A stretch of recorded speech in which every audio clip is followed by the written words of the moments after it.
Hier à Gouna, c'était sous la présidence du préfet du département, en présence des autorités administratives, coutumières et les partenaires. Détail Mohamedou Lawal Djilo et Faji Boukar. Cette rencontre de concertation se veut un cadre de maîtrise de l'intervention des partenaires et la connaissance du nouveau investissement réalisé. Elle a pour entre autres objectif connaître les interventions des partenaires et leur répartition dans le département, harmoniser ces interventions, faire le point des difficultés rencontrées et proposer des solutions. Rappelant le contexte de la tenue de cette rencontre, le préfet du département Myria Abdraman Ilyas a indiqué qu'elle intervient après la tenue à Maradi de la conférence des cadres qui a demandé aux autorités à tout niveau de promouvoir les échanges entre les acteurs en toute transparence pour assurer à la population des services et des prestations de qualité. Au cours de cette rencontre, a-t-il indiqué, les performances des programmes et projets seront appréciées sur la base des informations cotées, ce qui sans nul doute contribuera à l'atteinte des objectifs du plan de développement économique et social. C'est le cas de référence en matière de développement au Niger. Il a en outre suggéré de passer à réunir l'outil de présentation des résultats et les règles régissant le fonctionnement de ces cas de concertation. Auparavant, le chef de canton de Gouna, Moussa Matou, le maire de la commune et le premier vice-président du conseil régional de Zander, Hassan Amadou, sont tous apaisantis sur l'importance de cette rencontre qui a été marquée par des exposés suivis de discussions entre autorités, services techniques et partenaires sur notamment les stratégies, les démarches, les approches et les zones d'intervention de ces partenaires dans le département de Myria en cohérence avec la politique de développement. Notons juste dans le même ordre d'idée cette visite du préfet au niveau d'un chantier de construction d'un pont dans la ville de Myria. C'est une initiative de communauté qui a mobilisé les moyens à partir de collectes pour protéger les concessions, les infrastructures routières, pour appuyer cette initiative. Le premier vice-président du conseil régional de Zander, Hassan Amadou, a d'ailleurs promis une demi-tonne de ciment. Ouverture hier des travaux de la deuxième. Plusieurs pays qui ont vécu des crises ont échangé sur les stratégies mises en œuvre pour renouer avec la paix et la stabilité. Cette journée de l'ordre des pharmaciens, les membres de l'ordre ont planché sur les conditions d'exercice de leur métier et exploré des perspectives. La Centrafrique, toujours au bord du gouffre, Bangui, la capitale, a renoué ces dernières 48 heures avec la violence, avec à la clé plusieurs morts et blessés. Les populations réclament le départ des troupes burundaises accusées de partialité. Mesdames, Messieurs, bonsoir. La conférence du G7+, a ses travaux ce soir à Lomé. Les pays signataires du New Deal ont renouvelé leur engagement à œuvrer pour plus de paix et de sécurité en Afrique pour mieux endiguer la pauvreté qui n'est pas qu'un pays sur le continent. Et parmi les conclusions retenues, on note l'adoption de la charte de l'institution. La réunion a permis également de renouveler les instances du G7+. Nous y reviendrons dans le courant de cette édition. Et avant cette cérémonie de clôture, le Premier ministre togolais a convié hier les différents invités à un dîner. Ramdan Bassina. Les activités marquant la troisième réunion ministérielle du G7 se sont poursuivies par un dîner à l'honneur des différentes délégations ayant fait le déplacement de Lomé. Un dîner offert par le chef du gouvernement, Kwesi Sili-Agodi, à Oumé-Zounou.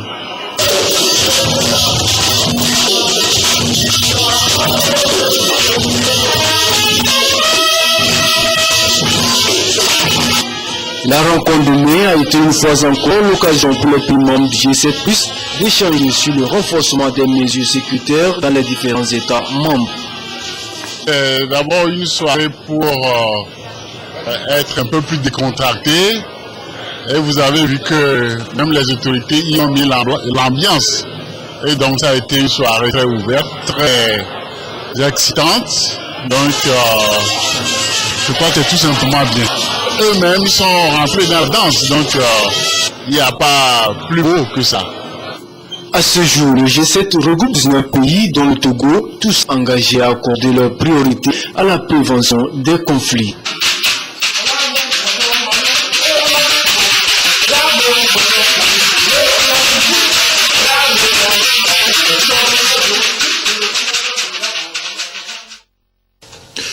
Le national de la finance inclusive a littéralement conquis tout le Togo. Il a atteint toutes les localités du pays. Pour assurer la pérennité du projet, les différents prestataires sont formés depuis plusieurs jours à en maîtriser le mécanisme. À la fin de la formation, la ministre du Développement à la base, elle allait leur apporter son soutien à Ndofaka.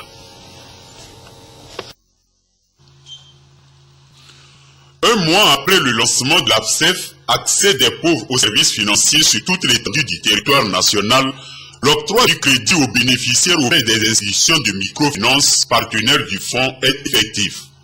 Ce jour à Palais sont posées les bases du succès de ce programme à travers une formation, un rendez-vous de remise à niveau pour avoir une même approche dans la réalisation des résultats attendus. Pour nous, il faut rechercher un certain professionnalisme, une standardisation du produit, une approche harmonisée.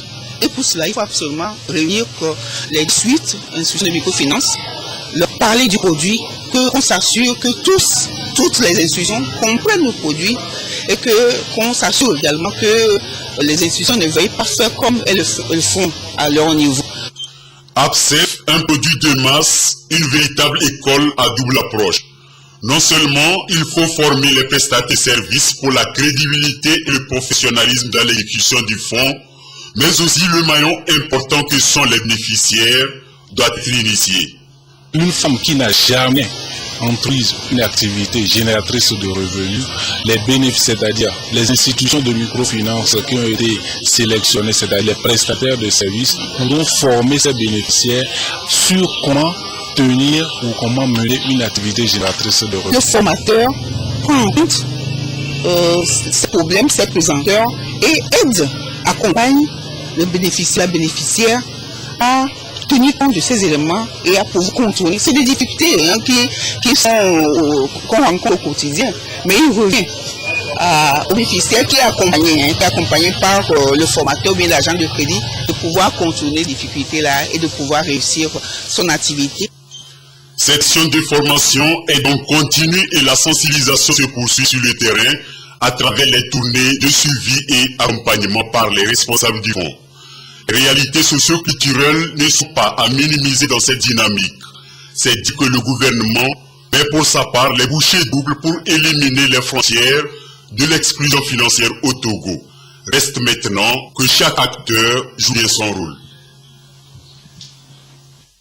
Journée de l'Ordre national des pharmaciens du Togo, spécialistes en conseil et distribution des médicaments, échangent sur des sujets relatifs à l'exercice de leur métier et le rôle qui est le leur dans la prise en charge de diverses pathologies pour le bien-être des populations. Arnold Kili. La proximité du pharmacien avec les populations lui confère un rôle important dans l'éducation à la santé. Il donne des conseils aux patients non seulement pour l'observance de leur traitement, mais aussi pour le dépistage précoce des maladies non transmissibles. Ces missions du pharmacien lui imposent donc beaucoup de professionnalisme. C'est pourquoi l'Ordre national des pharmaciens du Togo œuvre pour l'émergence du secteur afin d'assurer un accès à des médicaments sûrs et efficaces. Le monde de la médecine et de la santé, les médicaments également, ça évolue assez rapidement et il est important que les professionnels que nous sommes puissent nous outiller de temps en temps pour pouvoir mettre et apporter justement cette qualité de soins et cette qualité de conseil à nos populations. La lutte contre les faux médicaments, l'automédication sont mots qui gangrènent la corporation et constituent des défis pour le gouvernement. L'approvisionnement régulier de médicaments et leur accessibilité permettra aux pharmaciens d'y faire face. Je voudrais vous réaffirmer le soutien du gouvernement dans vos actions pour assurer la disponibilité des médicaments et leur accessibilité à tous. Le renforcement de la lutte contre les faux médicaments et les circuits illicites, de même que le renforcement des activités de l'Institut national d'assurance maladie, témoigne de cet engagement. Je voudrais à ce sujet féliciter les pharmaciens pour leur implication et la réussite de ce projet cher au gouvernement. Je garde espoir que vous continuerez à assumer pleinement ce rôle dans la nouvelle dynamique de santé publique. À ces journées, les pharmaciens échangent pour s'adapter aux nouvelles exigences du secteur. Des exposants sont venus d'Afrique et d'Europe pour faire la promotion de leurs produits. Toujours au chapitre médical, une équipe de chirurgiens pédiatres est en tournée humanitaire dans le pays. Des enfants souffrant de diverses pathologies sont opérés gratuitement. À Tchamba, certains patients traités souffraient de l'ectopie testiculaire. De quoi s'agit-il? Nancy Chana et Medja Bacha nous font découvrir la maladie. L'ectopie testiculaire, une anomalie physique qui touche le nouveau-né. Elle désigne l'existence d'un testicule en position anormale. Dans 80% des cas, il peut s'agir d'un testicule, rarement les deux à la fois. Le testicule, primitivement, est formé en région lombaire. Et c'est au cours de la grossesse, progressivement, qu'il se produit une migration testicule qui finit par atteindre la bourse vers la fin de la grossesse. Lorsque ce processus ne se produit pas de façon normale, le testicule peut se situer à un niveau donné sur ce trajet-là. Il peut se retrouver soit dans l'abdomen, il peut se trouver en région inguinale, il peut être soit à l'entrée, juste à l'entrée de la bourse, mais il y a des ectopies qui sont qualifiées de vraies lorsque le testicule ne se trouve ni dans la bourse et ni sur son trajet normal de migration. Et dans ce cas, on peut retrouver le testicule soit au niveau du périnée, c'est-à-dire à côté de l'anus, on peut le retrouver devant l'os du pubis, on peut le retrouver carrément à la racine de la cuisse. Négligée ou maltraitée, cette pathologie engendre inévitablement des conséquences. Si le testicule n'est pas ramené dans la bourse, il a été montré que des lésions histologiques, c'est-à-dire se produisent des destructions à échelle microscopique au niveau des tissus du testicule, les tissus du testicule qui ont pour objectif la production du spermatozoïde. Donc il va se produire des destructions progressives au niveau du tissu testiculaire qui n'est pas à sa place. Et il a été montré également que lorsque ces destructions commencent sur un testicule qui n'est pas à sa place, ces destructions se font également au niveau des testicules qui est à sa place. C'est ça qui est même grave. Et donc, à la fin de la première année de vie, il faut faire le bilan. Avant la fin de la deuxième année déjà, il faut que le testicule qui n'est pas arrivé dans la bourse soit ramené dans la bourse et fixé dans la bourse. Donc, réduire le risque d'hypofertilité. Selon les spécialistes en charge de la médecine pédiatrique, la plupart des enfants nés prématurés ont un fort risque d'ectopie testiculaire. Pour ceux nés à terme, les risques sont de 4%. En plus de l'ectopie testiculaire, il existe aussi d'autres formes d'ectopie telles l'ectopie du cristallin et la grossesse ectopique. Nous avons maintenant les images de la clôture de la session du G7+ à Lomé. Les pays signataires du New Deal ont renouvelé leur engagement à œuvrer pour plus de paix et de sécurité en Afrique pour mieux endiguer la pauvreté qui n'épargne aucun pays sur le continent. Cette réunion de Lomé a également permis au G7+ de renouveler ses instances dirigeantes. Nous y reviendrons beaucoup plus en détail dans nos prochaines éditions. Après la pause hier, les partis prenants du dialogue politique ont repris leurs travaux. Aujourd'hui, ils ont abordé 3 points, ce qui leur a permis de boucler l'examen des 12 sujets retenus, mais l'objectif n'est pas encore atteint. Il y a toujours des points de désaccord, selon le facilitateur Monseigneur Nicodème Bariga Béissant, recueilli par Christine Petit-Keld. Nous avons repris l'examen des points inscrits à l'ordre du jour. Nous avons examiné en particulier la question des élections locales. Nous avons parlé ensuite de la haute autorité de l'audiovisuel et communication. Et nous avons abordé également le sujet du caractère républicain de l'armée. Voilà les 3 sujets sur lesquels nous nous sommes penchés aujourd'hui. Et en le faisant, nous avons bouclé les 12 questions qui devaient faire l'objet de l'examen de ce dialogue. Nous avons, dans un premier temps, donc, essayé de balayer toutes les questions pour voir la position concrète de chaque partie prenant part à ce dialogue. Et naturellement, dans un dialogue comme celui-ci, il faut nécessairement un temps d'approchement des positions. Et c'est à cela qu'a contribué un peu la journée d'hier. Et l'objectif n'ayant pas été pleinement atteint encore, nous allons poursuivre le rapprochement des positions pour que, au terme, nous puissions communiquer, j'allais dire quelque chose d'assez consistant. Il y a des points de désaccord, cela est évident. Mais vous savez, quand il y a un dialogue portant sur des points importants, il faut éviter toute précipitation. Si le rapprochement se fait assez rapidement, c'est notre fait pour que déjà peut-être mardi ou mercredi, on peut sortir le document final. Mais comment voilà. arriver à distinguer les points de désaccord et les points d'accord alors qu'il y en a qui ne parlent pas? Bon, écoutez, cette fameuse question de partis qui ne parlent pas, je pense que l'occasion est peut-être venue de clarifier au fond ce qui s'est passé. Parce qu'on a lu beaucoup de choses sur les médias. En réalité, il s'agissait d'une discussion qui a surgi au cours des travaux. Je pense que c'est Maître Dobrousse qui, se référant aux travaux de la CVJR, avait, j'allais dire, interpellé directement le parti UNIR. Et le parti a répondu que les travaux de la CVJR étaient destinés à tous les citoyens et qu'ils ne voyaient pas pourquoi ils devaient se sentir ainsi interpellés. Bon, la question est revenue après du côté de la formation a dit, donc la personne interpellée a dit, écoutez, je pense avoir déjà suffisamment expliqué que les recommandations de la CVJR, c'est pour tous les citoyens. Donc si vous revenez encore sur cette question, bon, je serai sourd et muet par rapport à cette question. Qui ne veut pas dire que le parti UNIR a déclaré qu'il allait être sourd et muet par rapport à toutes les questions qui allaient être débattues. Je pensais que l'explication devait être donnée pour couper court un peu à toutes les supputations qui se font. C'est par rapport donc aux recommandations de la CVJR que la question a été ainsi abordée.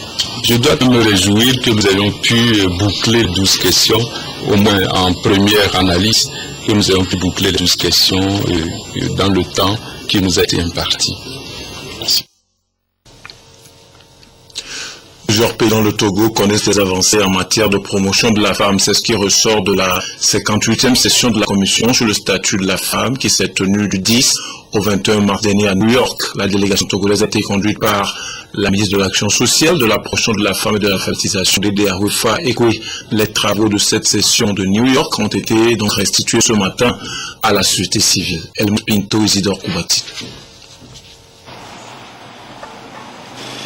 La femme, son statut dans la société, sa promotion et sa participation pour le développement de son pays sont entre autres les grandes lignes qui ont fait objet de débat à New York du 10 au 21 mars dernier lors de la 58e session sur le genre. Le Togo a pris part activement aux travaux et à cette réunion, il est question de présenter et de partager les grandes décisions qui ont été prises. L'atelier de ce matin nous permettra de discuter avec tous les secteurs sur l'implication de chaque secteur, sur les difficultés rencontrées dans la mise en œuvre de ces OMD et ce que chaque secteur devrait faire dans son futur programme d'après 2015. L'implication de chaque secteur dans le nouveau programme de développement après 2015.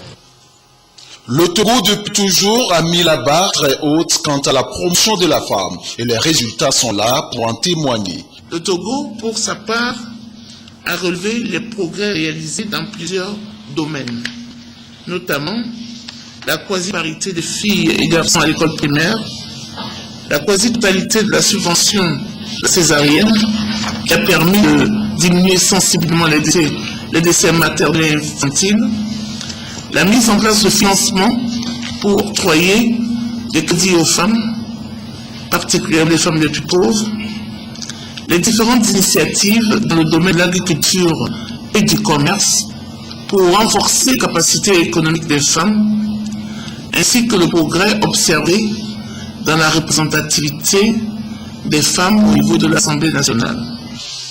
Et si l'on note des avancées pour le Togo en matière de promotion des droits de la femme, nombreux sont les défis à relever dans la réalisation des OMD afin d'urer des progrès significatifs pour le Togo dans l'ère post-2015. Pendant ce temps, l'Inde cherche toujours ses marques pour offrir une meilleure protection aux femmes et aux jeunes filles. 2 adolescentes ont été retrouvées pendues à un arbre après avoir été violées.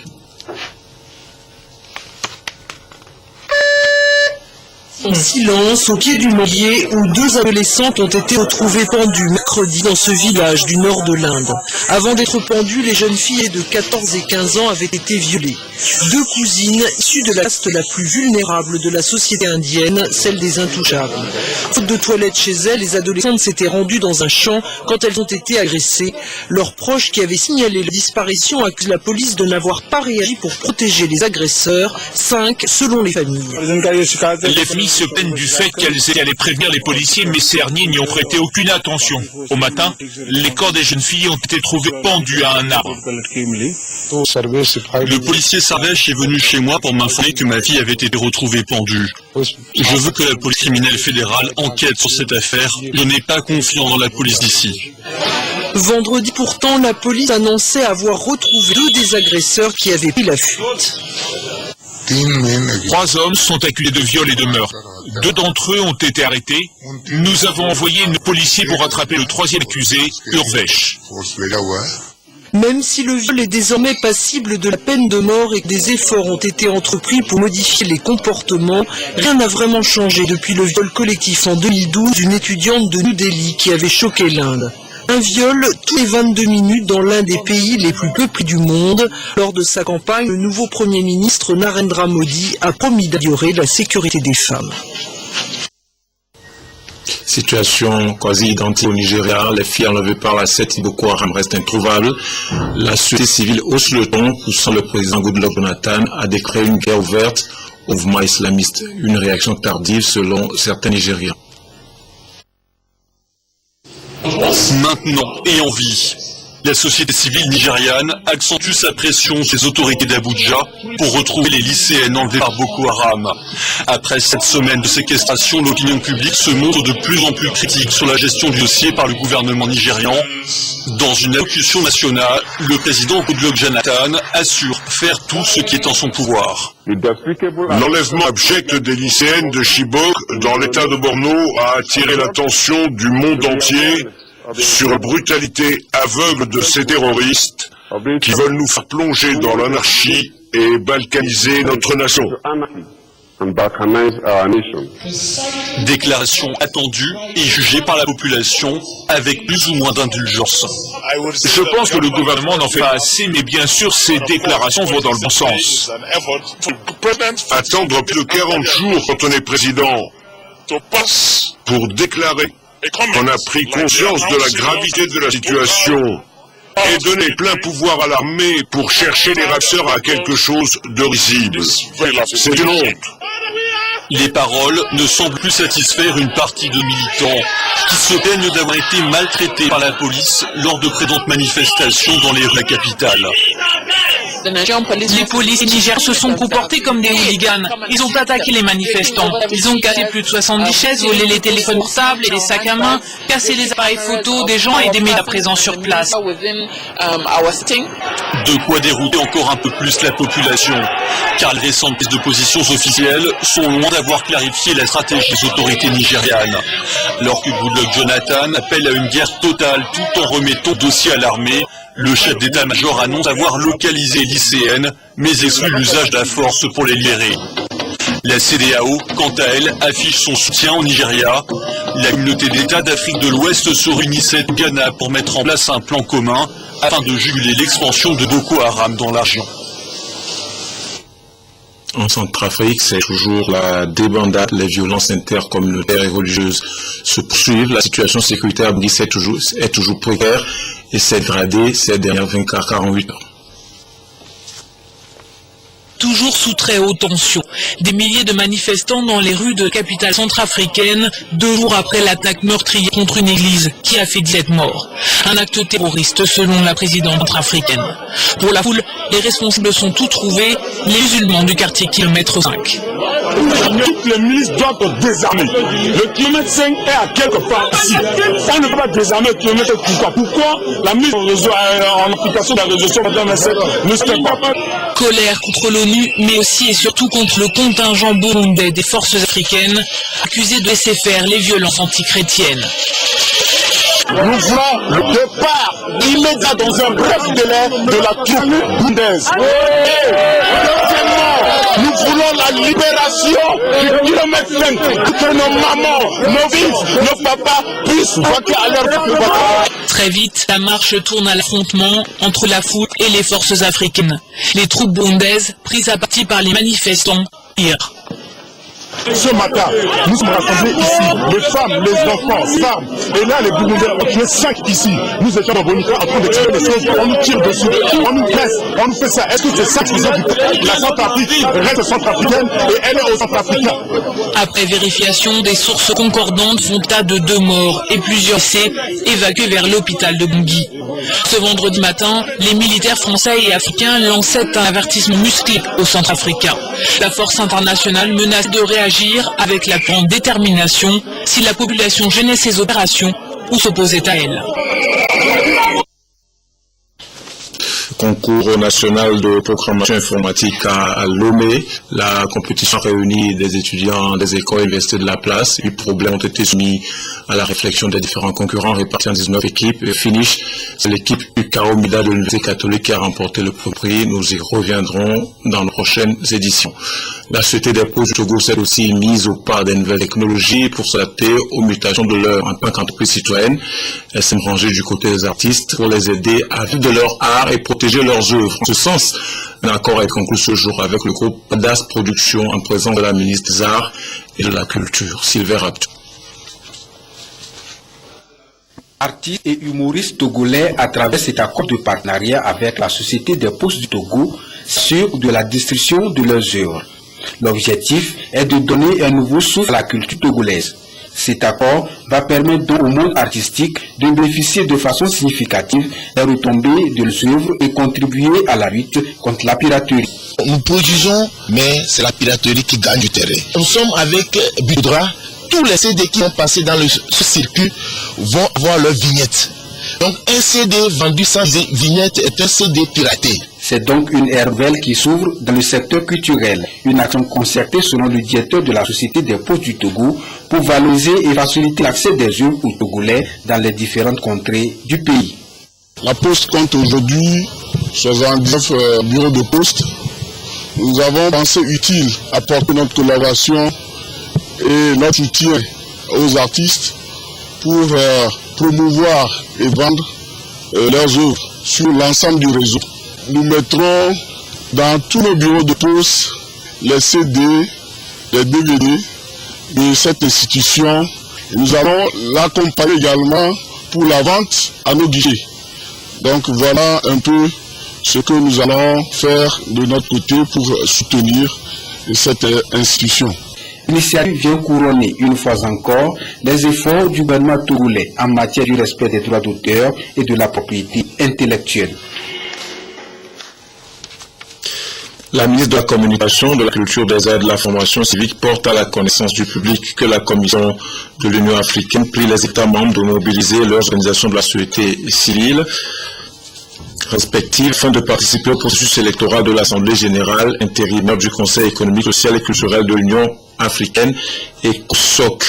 L'ECOSOC est un organe consultatif de l'UA composé de 150 organisations de la société civile, dont différents groupes sociaux et professionnels, groupes représentant les femmes, les jeunes, les enfants, les personnes âgées, les handicapés, les associations d'artistes, d'ingénieurs, de professionnels de santé, de journalistes, d'universitaires, de juristes, d'organisations non gouvernementales, d'organisations culturelles, etc.